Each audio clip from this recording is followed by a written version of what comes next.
Hi, I'm Amber Olson-Rourke. I'm the co-founder and president of Neora. I worked in the direct sales space over 15 years and I literally grew up in this industry. So, what I wanted to chat about is really a state of the union of the direct sales space, where it's been, where it's at right now, and what the future really looks like. There's a lot of change, a lot of disruption happens. And I always just feel like knowledge is power.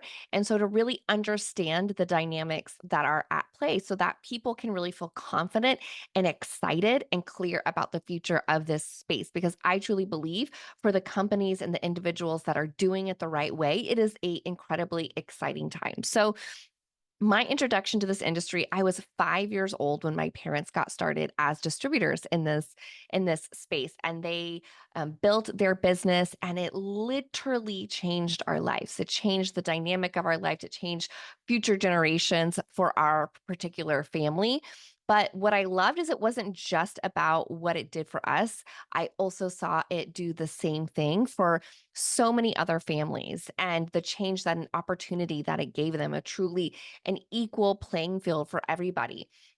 I also just loved the people development side of it. So I grew up sitting in conference rooms, taking notes from personal development legends like Jim Rohn. And I got to see people that really believed in their power to create something and developing themselves. And I really just got to see the beautiful side of what the direct sales space could be. And I got to see my parents build this really large global business. They eventually then became CEO and founders of a direct sales business. And then recently, in the last 13 years, I actually co founded this company with them and with my father, Jeff Olson. You might know him. He is the best selling author of The Slight Edge and definitely a legend within this space. So, when you think about the direct sales industry over the last 100 years, it has had so much growth over the last 100 years. There's very few industries that have had as much growth as the direct sales space, and it's evolved throughout that time, throughout different landscapes. Right? It's literally withstood wars, massive recessions, a lot of changes in technology, but it's a solid foundation because at the end of the day, what it's built upon is people loving a product, sharing that recommendation, and truly on a platform of mentorship and development of people. And so that's never going to go out of style or, be a dynamic that goes away. Now, how direct sales is done might change. I remember at the very beginning when my parents were building their business, we literally had to wait for what their sales were at by the fax machine. And if it was the end of the month trying to close sales, like, what is our volume at? Shh, you hear that fax machine go and run to see the information, right? So, if you think about all the way till then until now, that is so much change in a pretty short amount of time. And I remember when the internet really came into play. And everyone was saying, well, now that there's the internet, there's going to be no need for direct sales. People are just going to go online and shop. And to an extent, yes, it changed how direct sales was done, but it didn't make it in less relevant and actually made it more relevant because people were now confused about what should they get. And so people started to use the internet as a tool for direct sales. And then the same thing was happening really around when we were launching Neora, as social media was really becoming not just a personal platform, but a business platform. And so many people said, oh, now with the introduction of social media, there's going to be no need for direct sales. Well, it changed how we did direct sales, but it became a tool for direct sales. It didn't make direct sales less relevant. It actually made it more relevant. And people could see more and more people that they knew that were participating in direct sales. And they saw it as an approachable model to be able to share on social media. And today, we're seeing disruption again, right? We're seeing changes happening, and there's been disruption in this space recently in the news with Beauty Counter essentially going out of business, maybe to come back again as something else, not sure. Saw Rodan and Fields, Saint, Beachbody moving to a pure affiliate model. So then the people question, like, what is actually going on in direct sales and what does the future look like? Well, I'm going to answer that. But first of all, I have to say that the decision of these companies to move directly to just affiliate is very short sighted. If you have the right model, people can be paid like an affiliate or better for selling a product. I know for us, we pay better than what you would get if you were an affiliate with any other company for selling the product. And then you also have the ability to step into the back end to create leverage, time, and income, which is what makes our model so special, is that you can get paid like an affiliate for selling product if you have that right model, like modern social selling companies do. And you also have that ability to step into that back end when and if you want, right? And a straight affiliate model does not offer that option. So you don't have to take away the back end to accomplish paying like an affiliate on the front end if you have the right model. Not only do I think that decision isn't the right decision from a business perspective, I personally just think it is lacking of integrity. And I personally take issue with it because those distributors, those reps, those brand partners are the ones that scaled your brand. They are the ones that told their friends, their family, their social media following that your product was worthy of trying, that your business was worthy of people investing their time in. They spent their time, their passion, their reputation representing your brand. And now to just discard them and say, never mind, we don't need you, I believe is breaking the fundamental, the core promise of what direct sales is, which is about people. And if you break your core promise about not supporting your people, what do you have left? Right? That is the core promise, is that in direct sales space, you can come and you can represent our product and our brand, and you're going to be rewarded not just for that singular sale, but for the lifetime of for that customer, and not just for what you sell, but the people that you help develop and their sales too. And then that's going to be something that you can build and you can keep and you can pass on to your children, right? That is the promise of what this model can be for those that want to make it that. And so to turn your back on that, I think is just, you know, is just lacking in integrity. So there are still many companies in the direct sales space that are doing it the right way. And I want to talk about what the right way looks like, because that doesn't mean every direct sales company is doing it the right way. And unfortunately, those doing it the wrong way are the ones that make the news and give the bad impression. So it's important that all direct sales companies, all reps of direct sales companies come together to be a force for positive change, to show the potential and the beauty of what this model can be. So let's talk about the current environment, because I think it's always really important to understand, like, what are the dynamics in place so we can actually understand what the heck is going on. Like, why do these companies all just in a row, boom, boom, boom, boom, all make this decision? And I'll tell you, if you have the knowledge like I do, you've been in the CEO meetings, you've been in the back room conversations, you've been, all of the rooms that we sat in, it's not a surprise. And I think in some ways that should be comforting to people, because if there's known things, factors that are at play here, then we can understand and we can make informed decisions by having that information. I think the problem is not enough people have had the full story, the full perspective. So there's two different kinds of pressures that are happening right now. The first one is economic pressure, right? And if you turned on the news, you've heard about this, right? The topic of inflation that doesn't just affect people personally, that also affects businesses at the same time. You have changing consumer behaviors, especially over the last year with what was for sure a wild election year, to say the least. That always impacts and changes consumer behaviors across all different categories. So these changing consumer behaviors because of inflation and having less discretionary income and not knowing where the future is in terms of economy and who's going to be in charge, all these things, that creates a lot of flux. And this is not specific to direct sales. I've been at networking events and heard from people in commercial real estate, DoorDash executives, restaurant owners, salon owners, all experiencing the same thing. The important thing to keep in perspective is A, this is temporary. And B, no matter what changes you make, no matter what industry, it's not going to change. Going affiliate doesn't change that, right? No change that you can make is going to change this, but it's temporary. It's ebb and flow. It's going to change. And then it's going to change for everybody. So it's temporary. That's the most important thing to know about that kind of pressure. The second is regulatory pressure. So you might or might not know that Neora recently went through a 7-year battle with the FTC, because they essentially have made it very well known to many different companies across the industry, almost probably every company in some way, shape, or form, that they don't want direct sales to pay team commissions. They want them just to be one level affiliate. And this isn't based on any law or regulation. It's just their opinion, right? They essentially want companies to do what Saint and Rodan Fields and Beachbody all just did. So when they approached us and they wanted us to go that way, we said, that's a hard no. And they bet that they can bully you and make you spend a lot of money to be able to do what they want you to do.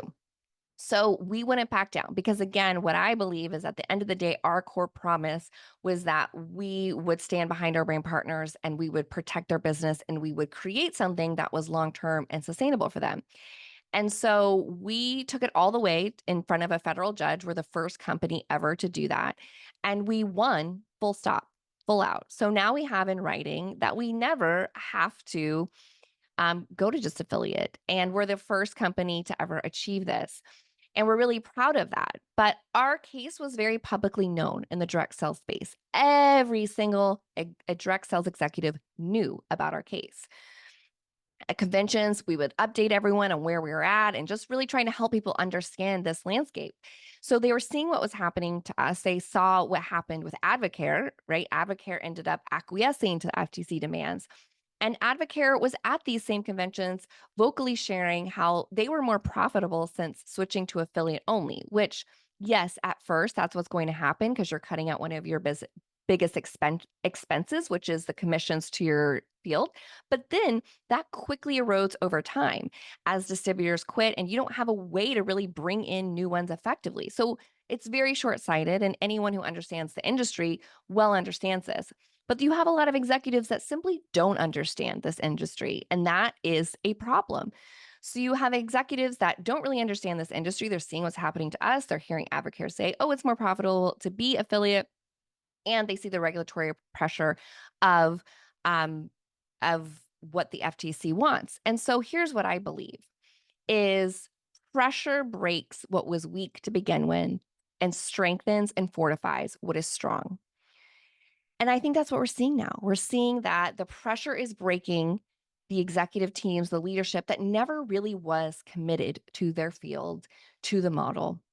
And it strengthens and fortifies those of us that are truly committed to being the leaders and the future of this space. And so our intense 7-year battle, it only fortified our resolve, not only to just be in this industry, to be a loud champion of doing it right, a loud voice that advocated for what this great industry could and will be in the future. Sadly, pressure has broken other people, other companies' resolves. One of the commonalities I see across these companies who've made these decisions is that they have ownership and executive teams that either were owned by private equity. So private equity doesn't like risk. They want big rewards all the time. And so when you have economic pressure and regulatory pressure, they're likely to be out. You also have executive teams that are really new to the channel. They saw the channel as a way to scale their brand, but they weren't really invested in the heart of the channel, the people of the channel. So I believe it's more imperative than ever to really know the leadership of your company, know their heart, know where their true value is in, because that is going to be one of the biggest determining factors if that pressure strengthens or breaks that resolve. So I want to explain why this next chapter is going to be the biggest yet with actual facts. These are not my opinions. These are stats. So the global direct selling market is expected to grow over $100 billion, not grow to $100 billion, grow $100 billion on top of its current pace in the next 6 years. And the research shows why that is the desire that people have for supplemental income. We know that. And consumers wanting a personalized experience. Consumers now are inundated with so much information online and through influencers and through affiliates that they don't know what to trust. So brands that have a way to offer a personalized experience, whether that's a rep shipping them a sample or demoing a product for them or just having a one-on-one conversation, that's going to break through the clutter, which is why that projection is there. The Direct Selling Education Fund also found that the percentage of respondents who are currently working in direct sales has tripled since 2008. When they asked consumers what was their opinion of direct sales, right? That favorable opinion has increased 6 percentage points since 2019. and the unfavorable opinion has stayed the same. Look, no matter what you do, people are going to either have a favorable opinion about it or an unfavorable opinion. There's nothing that you can do that's not going to have that. But as an industry, to see the favorable rating increase 6 percentage points is a lot just since 2019, and the unfavorable rate staying the same and that same period of time is really exciting. So the trends are very favorable for companies that are structured the right way, which does not mean that is for all companies. So these are the dynamics at play that I believe are really fundamental for the future. First is all about products. Companies have to have unique in demand products. So they can't be me too products where you drive the demand and now they can purchase something that's very similar, at Sephora, at GNC, because they're just going to end up purchasing where it's the most convenient. So really important that companies invest heavily in very unique products that have differentiation, have patented ingredients, have very different, unique products. Invest heavily in research and development to be able to have that. So that's really key. The products have to have uniqueness, and they have to be of high value, meaning they're giving the customer the results that they're looking for, not the rep, not the brand partner, but the end customer. The end customer has to love the results so much that they're unwilling to switch to another brand. Products is the key.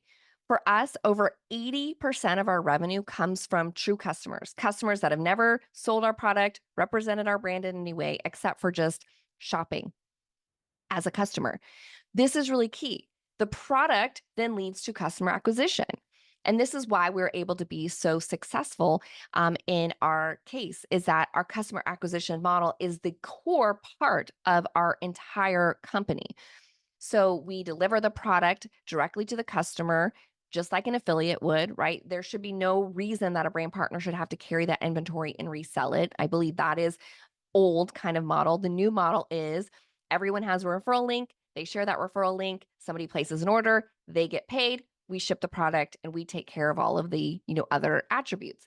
So that customer experience is really important. Is the website one where it is really easy, that it is like they would see if they were shopping with another e-commerce brand, how the package arrives, how quickly it ships to them, the customer service that they get. All of that is really important because the customer is expecting to have a customer experience like they would with any other brand. I think some direct sales companies are behind in making that customer experience what it should be and saying, well, we're paying, the rep or the brand partner or whatever they call it to be that. And yes, in some way, they're the personal touch, but the ordering experience, the e-commerce experience, the customer experience should compete head to head with any other e-commerce brand. Also, the customer program should compete with any other customer program. For example, there should not be a fee to become a customer. Where do you see this? Like anywhere outside of the direct sales space? That's strange, right? And customers don't expect to have to pay $10 to be your customer. They expect to place an order and you to receive that order. So we don't have any fees because we believe, again, that that's not of the future. And then what are the customer programs? Is there loyalty points? Is there free shipping? Is there perks for their birthday, right? What is the company investing and doing to help the brand partner, to help the rep keep that customer long term? So having great products, that having a great customer e-commerce customer experience, having an amazing customer program all leads to retention of customers and truly being able to build a book of business of customers, which is one of the competitive advantages that direct sales has. Because unlike affiliate, where you're just paid a lot of times one time for that sell, direct sales pays for the lifetime of that customer, right? If that customer comes back and logs into their account for forever, we're going to pay that brand partner for that sale, which leads into the compensation plan structure of the future, which first of all is to remove all of the gotchas and the gimmicks and the games, to move to more of a volume-based comp plan, meaning you're getting rewarded on sales. There's not a lot of these crazy hoops that you have to jump through. It should truly be a fair and equal starting place for all. So not having, a bunch of backdoor different rules for different people, not having fake volume where you're using that volume to recruit somebody, but they're not getting really paid on that. People see through all of that. At the end of the day, like people are looking for transparency and integrity. So our compensation plans should be transparent. They should be fair for all. They should not have all of the games and gotchas. And they should be primarily focused on having a strong front end that pays well on customer sales. So paying people a great commission on their sales to customers regardless if they recruit someone ever or not. They should be able to earn a great commission on their personal sales without having to recruit. Okay. Having to recruit should be an option that if, in addition to their personal sales, they want to build a team and get paid on the mentorship of that team, they can. But that shouldn't be required for them to earn a great commission on their own personal sales. We have it all the way where you can earn our incentive trips purely on your customer sales. Your customer sales count 100% for your volume. So you could have, say, three active brand partners, and you could make up them all of your volume that you needed to get to our six-figure level just yourself with your own sales, right? So it should be flexible. It should allow people to build how they want to build. If they want to primarily do a lot of the product sales themselves and have a little team, great. If they want to only do product sales, not have a team, great. If they want to do product sales themselves and then really mentor and help other people also sell product, great. It should be able to meet them where they're at. So I think people are really going to be looking for that kind of comp plan in the future because at the end of the day, the values that people are looking for is transparency and integrity. And that goes across the whole thing, right? Not making these exaggerated product claims, which, boy, I've seen some wild ones with some launches recently. That's not going to last because it's a bunch of hype that isn't backed by transparency and integrity, isn't backed by, that foundation.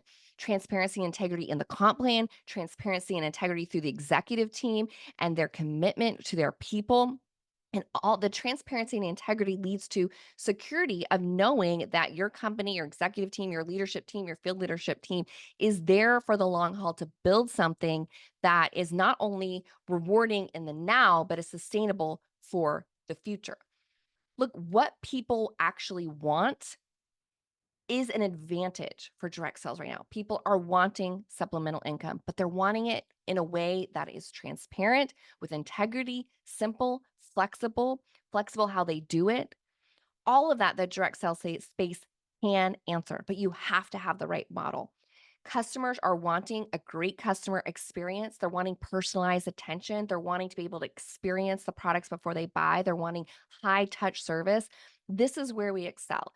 So, in my opinion, the best days are ahead for the direct sales companies, for the teams, for the distributors and brand partners that are committed to doing it the right way and doing it for the long haul. So, that is my message. I wanted to just share that because I've had so many conversations with people just being confused about what is happening, why it's happening.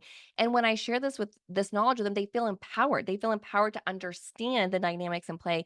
Therefore, they can make an informed decision themselves. I am a huge advocate for the entire industry and for everyone who's willing to step up and lead the voice of doing it the right way, regardless with which company you are in. Know that I am cheering you on. I truly believe that all ships rise together, and that as we all win together, it just helps, carry the conversation and shine the light of the path that is available in this beautiful industry and for those willing to do it the right way. So any way that I can be of service to you, feel free to reach out. I'm the Amber Rourke on social media. And let's be a force for good. Thank you guys.